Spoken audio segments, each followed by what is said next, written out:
Après 31 mois passés à l'École nationale de la magistrature, les auditeurs de justice deviennent magistrats en prêtant serment. Nous allons suivre les premiers pas d'Anne Le Hérissier, 28 ans, installé substitut du procureur à Saint-Quentin, et de Vincent Plumat, 33 ans, juge des enfants à Beauvais.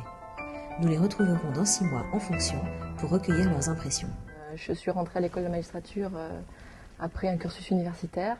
J'ai commencé par un institut d'études politiques que j'ai doublé avec un cursus universitaire en faculté de droit.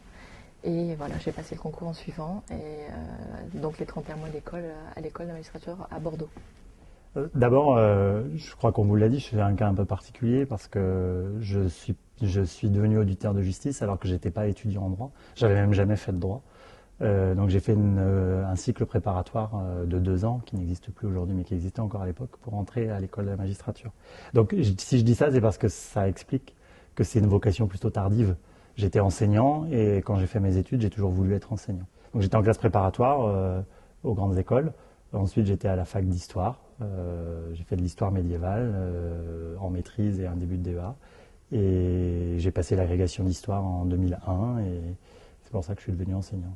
J'ai rencontré des magistrats parce que j'avais leurs enfants en classe qui se sont mis à ma disposition pour enseigner l'éducation civique et notamment la justice. Et de fil en aiguille, avec une collaboration de 2 ou 3 ans, j'ai fini par m'intéresser à ce corps de la magistrature et fini par sauter le pas et me dire pourquoi j'entrerais pas dans la magistrature. Parce que je crois que c'est mon grand-père qui m'a donné l'envie et le goût de ce métier.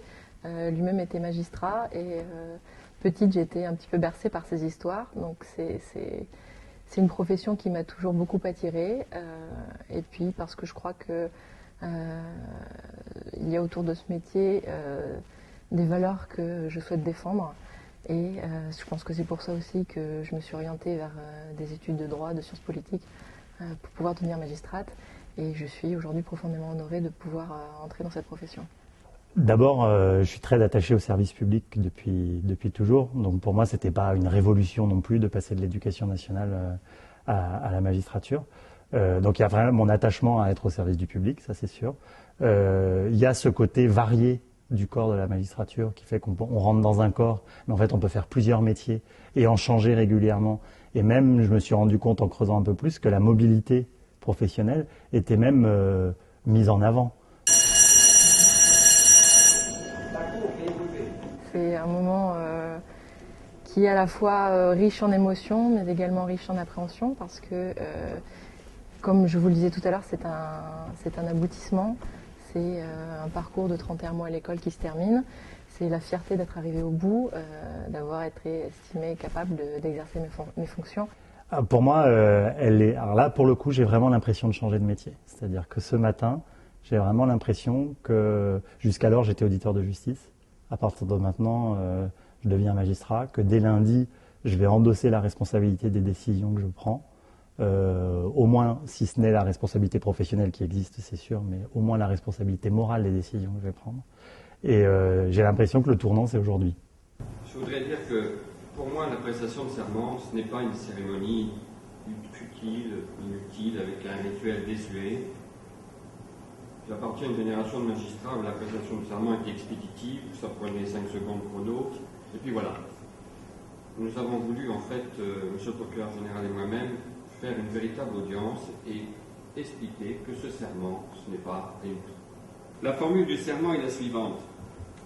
Je jure de bien fidèlement remplir mes fonctions, de garder religieusement le secret des délibérations et de me conduire en tout comme un digne et loyal magistrat. À votre appel, de votre nom, vous leverez la main droite et vous dites « Je le jure ». Madame Anne-Laure de Lacoste, la Raymondie. Je le jure. Madame Omblin de Bourbie. Bien qu'on n'ait que 3 mots à dire, j'ai eu l'impression, et j'ai eu l'impression j'étais pas seul dans ce cas-là, que ça représentait un certain stress quand même. Qu'on quitte notre habit d'auditeur de justice pour endosser celui de magistrat. Qui plus est dans une audience avec une solennité importante, à laquelle ont travaillé le procureur général et le premier président, et qui donne tout son sens, je trouve, à notre entrée dans la magistrature. Les fonctions de juge des enfants, c'est des fonctions particulières, j'en ai bien conscience. J'avoue que je suis un petit peu anxieux à l'idée de gérer un cabinet tout seul et de prendre des décisions si importantes sur la suite de la vie des gens. notamment des décisions au civil, des décisions de placement, qui sont les décisions qui hantent le plus le juge des enfants. Donc à la fois je suis anxieux de le faire, mais à la fois il y a une voix en moi qui me dit qu'il faut le faire. Alors ça pourrait très bien être quelqu'un d'autre que moi, mais puisque c'est à moi qu'on confie le rôle de le faire, je vais essayer de le faire le plus sérieusement, le plus sereinement possible. J'ai du mal encore à m'imaginer au quotidien en tant que substitut, mais en tout cas j'ai bien l'intention d'y mettre tout mon enthousiasme, tout mon dynamisme et toute ma bonne volonté pour mener à bien ma fonction.